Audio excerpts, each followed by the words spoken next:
2 లక్షల పెట్టుబడి, unlimited growth. Ecoblue AdBlue franchise. Smart investment, great returns. ఆంధ్రప్రదేశ్కి కేంద్ర ప్రభుత్వం పుష్కరాల గిఫ్ట్ ఇచ్చింది. గోదావరి పుష్కరాలు 2027 జూన్లో జరగబోతున్నాయి. దీన్ని దృష్టిలో పెట్టుకుని ఒక ప్రణాళిక ప్రకారం గోదావరి సరౌండింగ్స్ అన్నీ కూడా డెవలప్మెంట్ చేసేటువంటి ప్రణాళికల్ని ఆంధ్రప్రదేశ్ ప్రభుత్వం చేస్తుంది.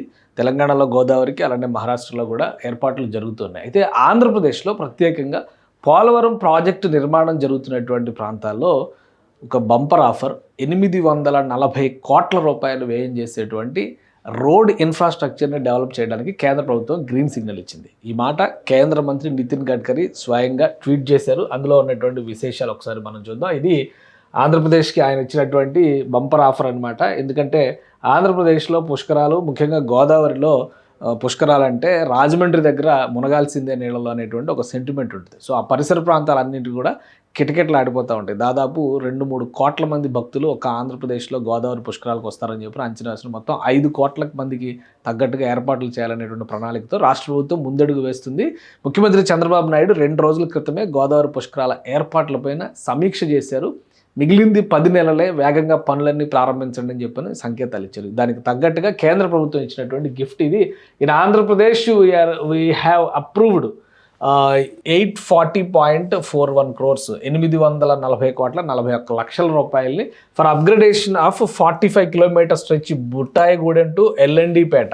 ఎల్ఎన్డిపేట అంటే లక్ష్మీనారాయణ దేవిపేట అని చెప్పని అంటారు. అక్కడ ఎల్ఎన్డిపేటగా పాపులర్. ఇక్కడ పట్టిసీమ నుంచి కొవ్వూరు వరకు ఉన్నటువంటి sections NH 365 BB2 2 lane with paved shoulders configuration. అంటే 2 వరుసల రహదారిగా పూర్తిగా దీన్ని అభివృద్ధి చేయబోతున్నారు. అలా అభివృద్ధి చేయడం వల్ల కలిగేటువంటి అడ్వాంటేజ్, ముఖ్యంగా ఫాస్టెస్ట్ యాక్సెస్ కింద మనం దీన్ని చూడాలి. ఒకసారి లొకేషన్ పరంగా చూస్తే ఇక్కడ మీకు పోలవరం నుంచి మనం డిస్టెన్స్ చూస్తే బుట్టాయిగూడెం, ఇది కంప్లీట్ బార్డర్ అనమాట. తెలంగాణ ఆంధ్ర బార్డర్. జీలుగుమిల్లి, దమ్మపేట ఇవన్నీ కూడా ఏమో గుండవల్లి, ఇవన్నీ ఏమో తెలంగాణ ఖమ్మం జిల్లా పరిధిలోకి వస్తాయి. ఇటువైపు ఏమో ఏలూరు జిల్లా పరిధిలోకి వస్తాయి. అటుపక్కన చూస్తే ఇటు నదికి అవతల పక్కన చూస్తే కనుక పోలవరం జిల్లా పరిధి వస్తుంది అనమాట. సో ఇది మొత్తం యాక్సెస్ అంతా కూడా అన్ని ప్రాంతాలకు కూడా సరైనటువంటి రాకపోకలకి అవకాశం కల్పించేటువంటి మార్గం అవుతుంది. అందుకనే దీన్ని ఎంచుకున్నారనమాట. ఇటు కొవ్వూరు దగ్గర ఉన్నటువంటి రూట్ మీరు అబ్జర్వ్ చేస్తే కొవ్వూరు అనగానే మళ్ళీ రాజమండ్రికి అవతల గట్టు వైపు నుంచి వచ్చేటువంటి కొవ్వూరు, ఇటువైపు కనెక్టివిటీ వస్తుంది. సో ఎల్ఎన్డిపేటకి, బుట్టాయిగూడెంకి, కొవ్వూరుకి, అలానే పట్టిసీమ ప్రాజెక్టు దగ్గర కూడా ఏవైతే ప్రాజెక్టులు ఉన్నాయో వీటన్నిటికి కూడా దీనివల్ల యాక్సెస్ వస్తుంది. వచ్చేటువంటి మార్గం కూడా ఎలా డెవలప్ చేస్తారంటే 45.9 కిలోమీటర్ల స్ట్రెచ్ వస్తుంది అనమాట. మొత్తం 2 వరుసల రహదారి విత్ పేవ్డ్ షోల్డర్స్. అంటే రోడ్డు సైడ్ ఇట్లాగా స్పేస్ ఇస్తారనమాట. ఒకవేళ ఏమైనా ఎమర్జెన్సీ బ్రేకేజెస్ ఉంటే ఆగడానికి కానీ, ఓవర్టేక్ సమయంలో ప్రమాదాలు జరగకుండా ఉండడానికి కానీ ఈ స్పేస్ను ఉపయోగిస్తారు. మెయిన్ లైన్స్ మాత్రం ఈ 2 lane రహదారి అటు ఇటు రాకపోకలు జరుగుతాయి అనమాట. సో ఆ దిశగా డిజైన్ చేసింది. మొత్తం 800 కోట్ల రూపాయల ఎక్స్పెండిచర్ అవుతుంది. రాష్ట్ర 840 కోట్ల రూపాయలు కేంద్ర ప్రభుత్వం నేషనల్ హైవే అథారిటీ ఆధ్వర్యంలో ఇదంతా కూడా ఎక్స్పెండిచర్ చేస్తుంది. నిర్వహణ బాధ్యత అంతా కూడా కేంద్ర ప్రభుత్వాన్నే ఉంటుంది. అంటే నిర్మాణ బాధ్యత, బడ్జెట్ అలొకేషన్స్ అన్నీ కూడా కేంద్ర ప్రభుత్వంలో ఉంటాయి. ప్లస్ ఈ ఏరియాలో వచ్చేటువంటి అడ్వాంటేజెస్ ఏంటి? అగ్రికల్చరల్ బూస్ట్ కానీ, better farm to market linkages కానీ, stronger regional connectivity, boost to tourism and pilgrimage, ఇవన్నీ ఇందులో మెన్షన్ చేశారు. అలానే ఈ ట్వీట్లో ఇంకా ఏ అంశాలు చెప్పారో కూడా ఒకసారి మనం చూద్దాం.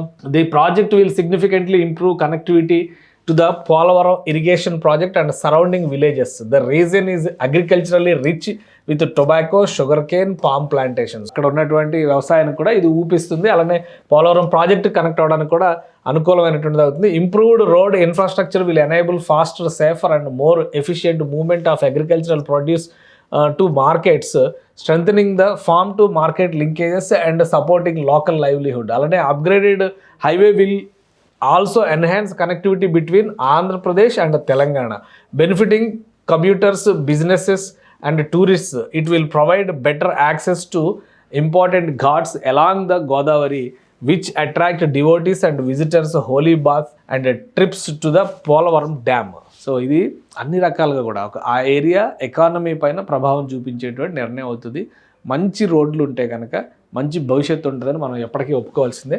ఇప్పుడు కేంద్ర ప్రభుత్వ ఆధ్వర్యంలో ఇది నేషనల్ హైవే పరిధిలోకి వచ్చేటువంటి మార్గం కాబట్టి నేషనల్ హైవే 365BB కాబట్టి కంప్లీట్గా దీని డెవలప్మెంట్ రెస్పాన్సిబిలిటీ కేంద్ర ప్రభుత్వం తీసుకుంటుంది. అలానే 2027 పుష్కరాలకు రెడీ చేస్తామని చెప్పని ధీమా వ్యక్తం చేస్తుంది. The development of this stretch will further strengthen regional connectivity and facilitate smoother movement of pilgrims and visitors during the Godavari పుష్కరాలు ఇన్ 2027. అంటే కేంద్ర మంత్రి స్పష్టంగా చెప్పేశారు గోదావరి పుష్కరాలకి దీన్ని అందుబాటులోకి తీసుకొస్తామని చెప్పని. కాబట్టి డిలే అవుతుంది, ఆ 800 కోట్లు ఎప్పటికీ అవుద్ది అనేటువంటి మాట లేదు. గోదావరి పుష్కరాలు దృష్టిలో ఉంచుకునే giving a major Boost to agriculture, tourism, pilgrimage, trade and socio economic development across the region. So వీటన్నిటిని దృష్టిలో పెట్టుకునే చేసినట్టుగా నితిన్ గడ్కరీ స్వయంగా ట్వీట్ చేశారు.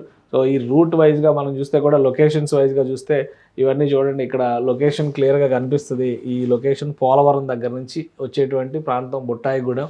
ఇది పోలవరానికి బుట్టాయిగూడెంకి ఉన్నటువంటి డిస్టెన్స్. అలానే ఇక్కడ పట్టిసీమ ఉంది. ఈ పట్టిసీమ దగ్గర నుంచి చూస్తే కొవ్వూరు వరకు ఇటువైపు గోదావరి ఘాట్ వెంట ఈ రూట్ అంతా కూడా వెళ్తుంది. తాడిపూడి ఈ రూట్ కనిపిస్తుంది కదా, ఇదంతా గోటాల, తాడిపూడి, పక్కలంక, తాళ్ళపూడి ఈ ఏరియా అంతా ఇలా కొవ్వూరు దాకా వస్తుంది అనమాట. ఇక్కడ రాజమండ్రి, కొవ్వూరు, ఇటుపక్కకి వెళ్తే రాజమండ్రి వస్తుంది. ఇటుపక్క జనరల్గా పుష్కరాలు రాజమండ్రి వైపు ఎక్కువ సెలబ్రేట్ చేస్తాం మనం. కొవ్వూరు వైపు కూడా గోపాద క్షేత్రం ఇట్లాంటివన్నీ ఉన్నాయి కాబట్టి అక్కడ కూడా ప్రాధాన్యం ఉంటుంది.